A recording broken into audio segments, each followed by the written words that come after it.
Brought to you by TechnoSpark 20 series smartphones. I'm superhuman. नमस्कार, बिहार तक में आपका स्वागत है और मैं हूं सुजीत। अपनी चुनावी यात्रा के दौरान हम मौजूद हैं भागलपुर में और भागलपुर में चुनाव का क्या माहौल है जानने की कोशिश कर रहे हैं। इसी सिलसिले में हम बातचीत करेंगे वरिष्ठ पत्रकार दीपक कोचगवे जी से। लेकिन भागलपुर के बारे में क्या कहना, ऐतिहासिक, धार्मिक, सांस्कृतिक धरती है ये, कर्ण की धरती है ये। यहाँ शरद चंद्र भी आए, रविन्द्रनाथ टैगोर भी आए, अशोक कुमार, किशोर कुमार की धरती है ये। तो बहुत बातें इससे जुड़ी हुई है, कुछ निगेटिव बातें भी हैं, खुड़वा कांड है, बहुत सारी चीज़ें हैं दीपक जी। लेकिन शुरुआत हम लोग करेंगे कि इस बार का जो चुनावी समर है, इसमें देखिए कि एक तरफ जनता दल यू के उम्मीदवार हैं अजय मंडल और दूसरी तरफ कांग्रेस के उम्मीदवार हैं। कांग्रेस का उम्मीदवार मुझे लगता है काफ़ी समय के बाद यहाँ पर अस्तित्व में आया है एक तरीके से। तो किस तरह का दृश्य आप देखते हैं? सुजीत जी नमस्कार। बहुत सही सवाल है आपने जो कहा कि जो चुनाव का, आपने तो पहले भागलपुर के इतिहास की बात की, बहुत लंबा इतिहास है भागलपुर का, उस पर एक लंबी चर्चा होगी।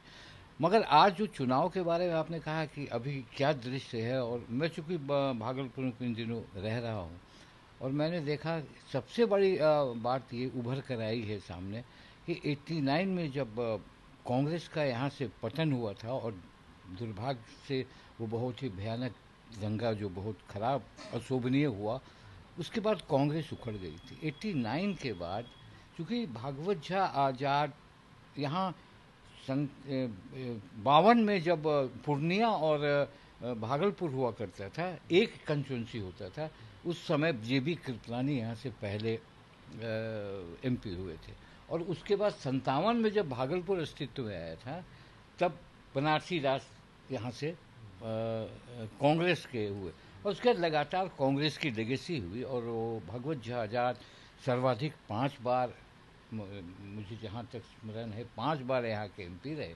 और उसके बाद फिर यहाँ कमल भी खिला, प्रभात तिवारी ने कमल खिलाया 98 में, सुशील मोदी आए, शाहनवाज हुसैन आए, उसके बाद जनता दल के चुनचुन यादव 3 बार हुए।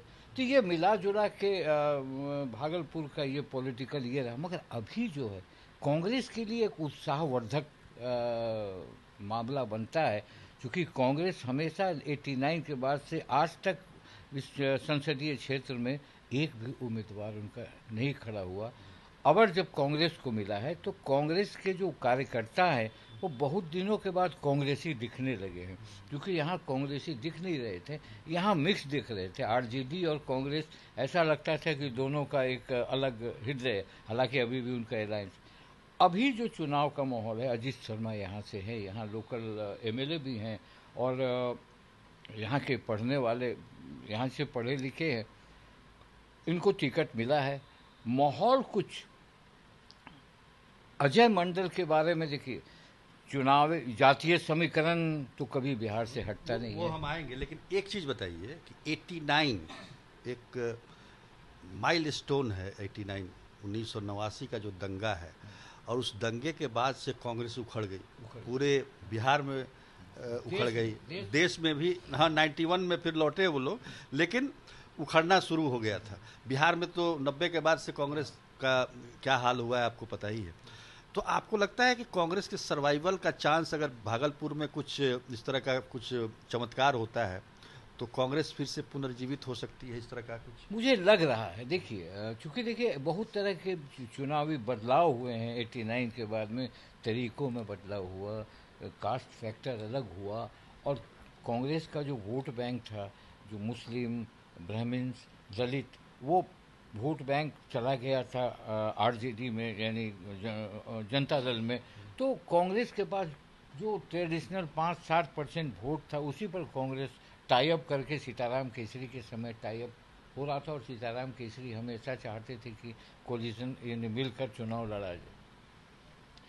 हमें अभी लगता है जिस तरह से अजय मंडल के खिलाफ माहौल है, जो मैं देख रहा हूँ कि लोग कहते हैं कि वो मिलते नहीं हैं, वो दिखे नहीं हैं और वो कोई काम नहीं हुआ है। हालांकि वो दावा करते हैं कि हमने बहुत विकास का काम किया है और जो भी काम हुआ है मुख्यमंत्री नीतीश कुमार के निर्देश पर तो मेरी पार्टी का हुआ है। और दूसरी ओर भाजपा के लोग आस लगाए बैठे थे शाहनवाज हुसैन कि अगर वो शाहनवाज हुसैन को यहाँ से मिलता तो भाजपा के जो कार्यकर्ता हैं वो दुगने एक्टिव होते इस चुनाव में। अभी दुगने एक्टिव नहीं है, एक्टिव है मगर दुगने नहीं है जिस तरह से। तो अजय मंडल का ये एक माइनस पॉइंट है, मगर जिस तरह से लोग कहते हैं प्लस पॉइंट ये है कि कास्ट इक्वेशन है। हाँ, कास्ट इक्वेशन। गंगोता अभी आपने बूलो मंडल को ज्वाइन कराया है, गंगौत समाज से, गंगोत्री जिसको कहते हैं, गंगौत समाज से उनको ज्वाइन कराया है। तो वो गोपाल मंडल नाराज हो गए हैं। गोपाल मंडल भी एक गंगौत के नेता हैं। गोपाल मंडल लगे हुए हैं कि नहीं जिताने में, कि क्या करना? मुझे नहीं लगता है, क्योंकि अब तो वो सीट मिलेगी बूलो मंडल को अकॉर्डिंग टू एग्रीमेंट, तो उनको तो उनकी नाराजगी तो जरूर वाजिब होगी और हो सकता है, और जो घातक हो सकता है। हाँ, घातक हो सकता है। और इस चुनाव में कांग्रेस को जिस तरह का आज राहुल गांधी की जैसे रैली है, अगर तेजस्वी यादव अगर ये मन से वोट ट्रांसफर करा दें तो कांग्रेस का हाथ एक बार फिर यहाँ दिखेगा, ऐसा लगता है। देखिए 98 में पहली बार भागलपुर में कमल खिलता है, प्रभात तिवारी जीतते हैं। उसके बाद हालांकि अगले साल 99 में फिर से सीपीआई के सुबोध राय जीते थे। लेकिन 2004 में सुशील कुमार मोदी ने, जबकि 2004 में पूरे बिहार में बड़ी मतलब अच्छा प्रदर्शन नहीं था एनडीए का, लेकिन बीजेपी का, लेकिन यहाँ पर भागलपुर में सुशील कुमार मोदी जीते थे, मुझे याद है। लेकिन वो फिर 2005 में जब सरकार बन गई बिहार में एनडीए की, तो वो उप मुख्यमंत्री बनने चले गए, तो सीट खाली हो गया। उसके बाद शाहनवाज हुसैन की एंट्री होती है। 2006 में वो उपचुनाव में जीतते हैं, 2009 में जीतते हैं, 2014 में उनकी हार हो जाती है। और इस बार जिस तरीके से वो तैयारी कर रहे थे, लगातार दौरे पे थे, सबको उम्मीद थी कि ये सीट इस बार शाहनवाज हुसैन को जाएगी। ये कितना बड़ा नुकसान हो सकता है? ये नुकसान है कि शाहनवाज हुसैन के बारे में जनरल परसेप्शन है यहाँ के लोगों में कि दोनों कम्युनिटी में वो आदमी जाता है, वो आदमी, और डेवलपमेंट के मान पे वो कुछ लोग आशा भरी नज़र से, चूँकि यहाँ का सबसे बड़ा मुद्दा है हवाई अड्डा, और हवाई अड्डा, हवाई जहाज़ नहीं उतरने से बहुत सारी ऐसी बातें हो रही हैं जो बच्चों को परेशानी है, व्यापार में दिक्कत है। शाहनवाज के आने पर लोग कहते, मैं नहीं कह रहा हूँ, लोग कहते हैं कि शाहनवाज करके पता नहीं किस कम्बिनेशन से शाहनवाज को टिकट नहीं मिला, ये तो भाई पार्टी के लोग ही जानेंगे। तो अब उनके सामने थोड़ा बहुत जो चमकते हैं, जैसे वो अजीत शर्मा बार बार कहते हैं कि मैंने विधानसभा में बहुत सवाल किए हैं और बहुत ये किए हैं, ये तो अलग बात है, लोकसभा और विधानसभा में अंतर है।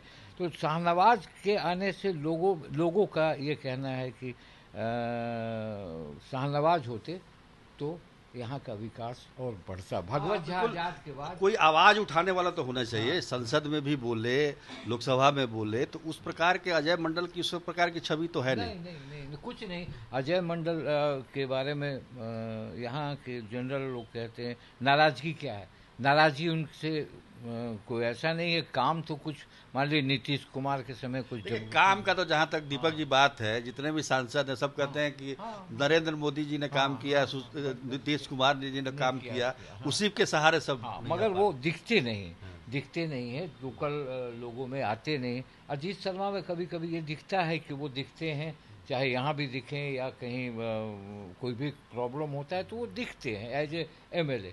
तो मगर कास्ट फैक्टर है सबसे बड़ा आज का चुनाव, क्या है, किस कास्ट पे कौन कितना वोट करता है, क्या होता है, डिपेंड। मगर बहुत दिनों के बाद कांग्रेस एक